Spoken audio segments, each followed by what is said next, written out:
Apple prépare un changement radical pour son futur iPhone SE. Changement de look, changement de taille, de fonctionnalité et aussi un changement de nom.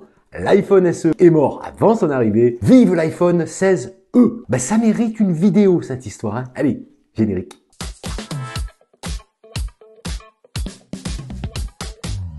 Salut à tous, c'est Giga Content, j'espère que vous allez bien, j'espère que tu vas bien.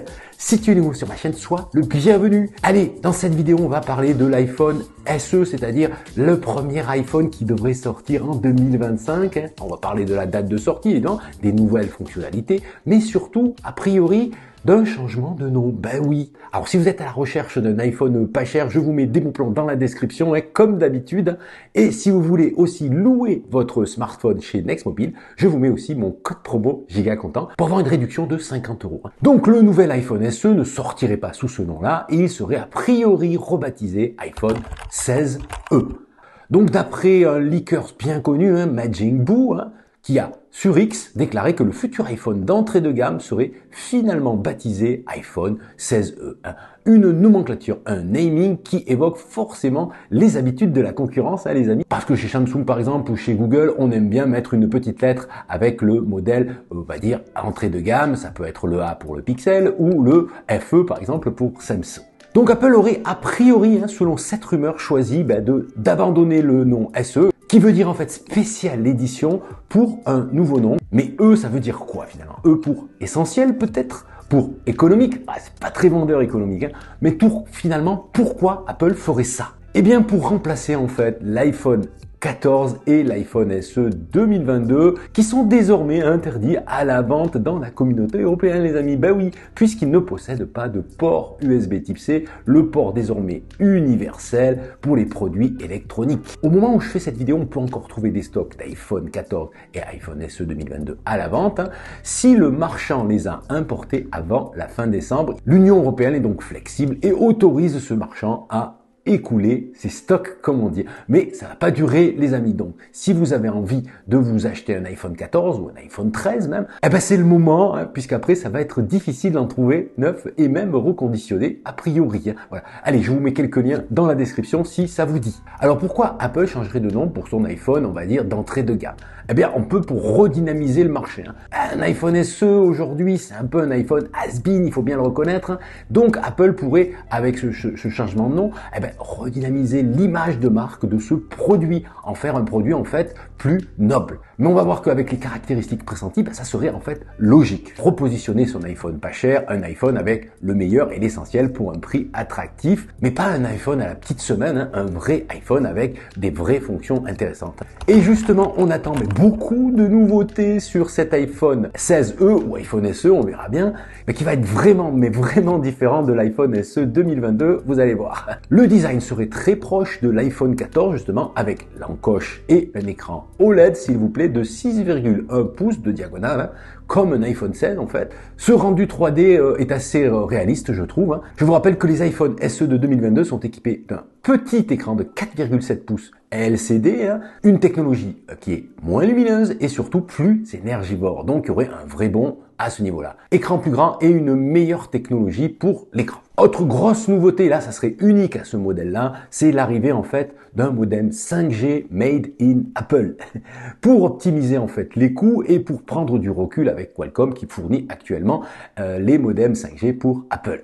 Donc on attend de meilleures performances de connexion en fait, mais ça permettrait aussi, comme je le disais, pour Apple de baisser les coûts de production et de nous faire quand même un iPhone 16e accessible. C'est un peu le but du produit finalement. Concernant la puce, on n'a pas encore confirmation de ce qu'il y aura à l'intérieur de cet iPhone 16e ou iPhone SE nouvelle génération, mais la puce A18 est pressentie, la même en fait que les iPhone 16 et 16 Plus quand même. L'idée, ça serait d'offrir un iPhone compatible avec Apple Intelligence, qui va pas tarder à arriver en France.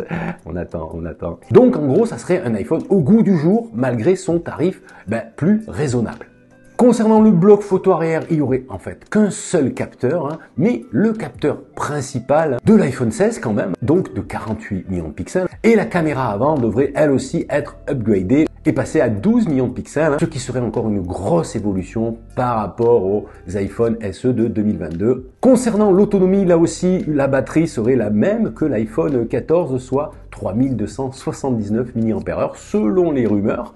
C'est beaucoup mieux que le SE 2022 qui était à 2018 mAh avec son petit format. Effectivement, c'était pas une autonomie de dingue. Mais là, donc, Apple proposerait vraiment une autonomie proche de l'iPhone 16. Autre fonction vraiment intéressante, eh bien, c'est l'arrivée du Face ID pour déverrouiller son iPhone 16e ou SE.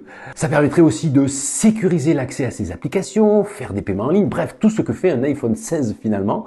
Donc, plus de boutons physiques comme sur les iPhone SE 2022. Bien sûr, l'iPhone 16e serait équipé du port USB Type C pour respecter la norme européenne imposée aux fabricants et offrir quand même un port plus au goût du jour, tout simplement. Alors, on parle aussi, ça c'est tout chaud, de l'arrivée du bouton action, ça c'est selon toujours Majin Buu, c'est le fameux bouton qui est apparu depuis les iPhone 15 Pro. Cela permet en fait de créer un raccourci à un accès à une application via ce bouton qui remplace le bouton mute sur les anciens modèles. Voilà, ça c'est encore une rumeur à confirmer les amis, mais il se pourrait que cet iPhone 16e ait un bouton action. Maintenant qu'on en sait plus sur cet iPhone 16e, ce nouvel iPhone, quand est-ce qu'il va sortir et à quel prix les amis? Alors, date de sortie, a priori, ça serait pour le printemps 2025, donc dans quelques mois.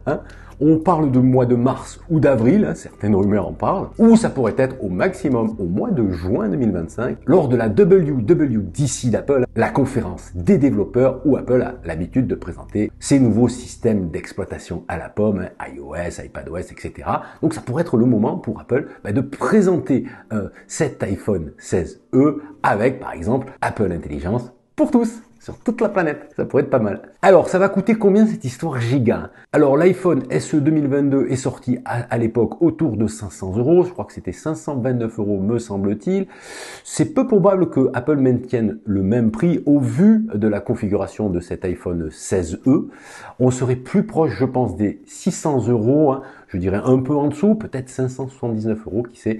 On verra bien. En tout cas, on sera toujours en dessous des 600 €, je pense, pour que Apple reste cohérent sur son approche d'iPhone premier prix, iPhone accessible pour tous. Voilà pour cette dernière vidéo rumeur patate chaude concernant l'iPhone SE ou l'iPhone 16e. On verra bien comment ça va s'appeler. Un iPhone en fait très attendu, un gros pari pour Apple puisqu'il offrirait pas mal de nouveautés pour un iPhone dit économique. En attendant, vous trouvez plein d'autres infos dans mes précédentes vidéos. La playlist apparaît juste ici. Prenez soin de vous, résistez quand même à la nouveauté. À demain ou à plus tard. Salut!